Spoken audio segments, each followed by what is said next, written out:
We were talking about the NFL trade deadline yesterday at 4 o'clock, anxiously waiting by to see if the Patriots would do anything, and they didn't do anything. Why didn't they do anything? Phil Perry. I don't think they're willing to part with draft picks in the middle of what they still consider a rebuild. I asked Vrabel 2 or 3 weeks ago, I think now, if their record and their performance this season would at all change their approach at the deadline, and he basically at the time flatly said no. He wasn't shutting off the idea of making that happen, but he clearly was not taking an aggressive stance either at the trade deadline in order to help bolster what they already have on the roster. Now, they didn't do nothing, as John pointed out to us last night. They did acquire, is he a wide receiver, I Yes. hope? Okay. Jerry Rice's kid signed him to the practice squad. Yep. A bold move. Bold move, alters everything. I get not wanting to make a big deal. You don't want to part with day one or day two picks. I get that. You're building something here, but there were some minor things that the Patriots could have done. We talked about, we had more than one writer talk to us about Rashid Shaheed and what a deep threat he would be. And Shaheed was traded for a fourth and a fifth. That's something the Patriots could have done. I mean, the Chargers got a tackle for a sixth-round pick from New Orleans. Chargers' offensive line has been decimated on the left side because of injuries. They've lost both of their tackles. They got a guy who's going to start for them for a sixth-round draft pick. But do you think the Patriots thought they needed a tackle? I think the odds of both Will Campbell and Morgan Moses making it to the finish line is remote, considering Moses' injury history and the lack of depth on that offensive line and the fact that you have a kid that you want to protect. Yes, I think that they certainly could have used an upgrade. And if the Patriots are being honest with themselves, they could have used the depth. A sixth-round pick for an offensive lineman is nothing. But is he in an expiring deal? I did not look at that. I don't know, but it shouldn't matter. Well, you're banking on someone getting hurt. Yeah. So no, I understand what you're saying, but you said that the Chargers are going to start the guy. Well, they are because they don't have a left tackle. Well, yeah, but that's why they made the trade, is because they were in a desperate situation. I think if the Patriots had said, "We'll give you a fifth," they probably would have gotten the deal done. All I'm saying is there were minor things the Patriots could have done and didn't. And it was needed. We've gone over and over again about how this team is lacking with depth in many key positions and how this roster isn't nearly as good as the record would indicate. Here was a chance to get some depth and make the roster better. And if you really want that fifth-round pick back, maybe you package up one of your 4 sixth-rounders that you have in 2026 and move back into the fifth round for the upcoming draft. You have 4 sixth-round picks. I heard this on one of the shows yesterday. What if Vrabel says, look, I have this locker room right where I want them. They're completely buying in. If I make a trade and bring a guy in to usurp someone's job, I'm throwing off the balance of that. I'm not rewarding the guys for buying in and playing the way they've played. That was a theory that was thrown out there that I didn't think was ridiculous. I don't think it's ridiculous, but I also don't think that there's any one person that could point and say, hey, I'm the one who's getting screwed over here. There's a bunch of guys who have elevated a little bit or a lot, if you want to, in the case of DeMario Douglas or Kayshon Boutte. Well, the guy losing their job would be the guy that was the guy that got screwed. Okay. Well, I think if you go far enough down the roster, there are guys down there who are, buy in or not. If you end up getting a better player, this presumably has happened to each one of these guys at some point in their career. It does happen. And at some point, it's a relatively young team, though. So all I'm saying is that there is a point to be made that he goes, look, we're 7-2. We don't have a great deal of talent. There's no way we're going to upgrade the talent. Here's what, because you're talking about bringing depth, which I thought was a possibility. But then I heard this. I didn't come up with it, but I thought it. So just go through this line of thinking. That Vrabel goes, look, we're so far outperforming our talent right now that everyone knows. I know. The audience, unless they're kidding themselves, know this is not an exceptionally talented team. Exceptionally talented quarterback, not an exceptionally talented team. And a defense that has talented pieces. And Vrabel goes, okay, it's not so much even the draft capital. It's that if I upset, any of this ecosystem, and there is like this belief that your job's not safe even if you're performing well, then it's not worth it. It's not worth it for this year, and it's not worth it for the long haul. Like this depth piece, sure, if Moses gets hurt, that, this depth piece can, slot in, but I don't know if that's going to happen, and do I really want to upset things just in case? I think if you bring in a backup, it's not going to rock the boat. And if they had gotten Rashid Shaheed, he would have replaced Kyle Williams, who's a rookie and knows he's not playing well. The guy can't get on the field. They can't cut Kyle Williams, though, so they'd have to cut someone else. Maybe, but I don't think they it would. would be okay, fine, but it wouldn't be a major piece that you would lose. All I'm saying is, and I understand the theory, I get it, but I was just talking about adding guys around the fringes.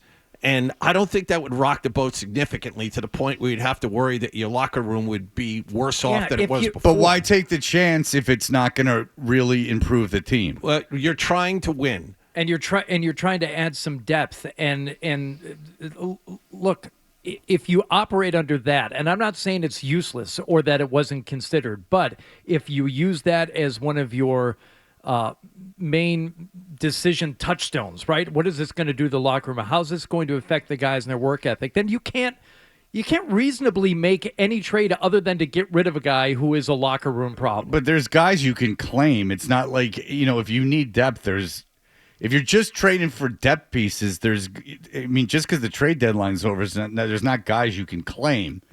Like there's, borderline NFL players floating around that you can get your hands on. But these guys would have come cheap, and they're better than anyone else you could have claimed. But they might not play. Shaheed definitely would have played. Well, no, Shaheed Shaheed, but Shaheed would have played, but that would have definitely disrupted things. But I understand Shaheed would have played. But you were talking about offensive line depth. Mm-hmm. And the thing is that, the Chargers bring in a guy and they're like, we have 2 injuries, he's going to start. You bring in a guy and you're just like, you're taking away a job, for no reason. I'll risk DeMontre Jacobs being upset. It's the locker room. It's not DeMontre Jacobs. It's the locker room. The message this sends to the locker room is we're having a good season. This is potentially a problem down the line. I want to make sure we guard against that. We're trying to win games. We've won 7. We're far better than I thought we would be. Let's improve our chances, however remote they are, that if Morgan Moses gets hurt or Will Campbell gets hurt, it doesn't sink us.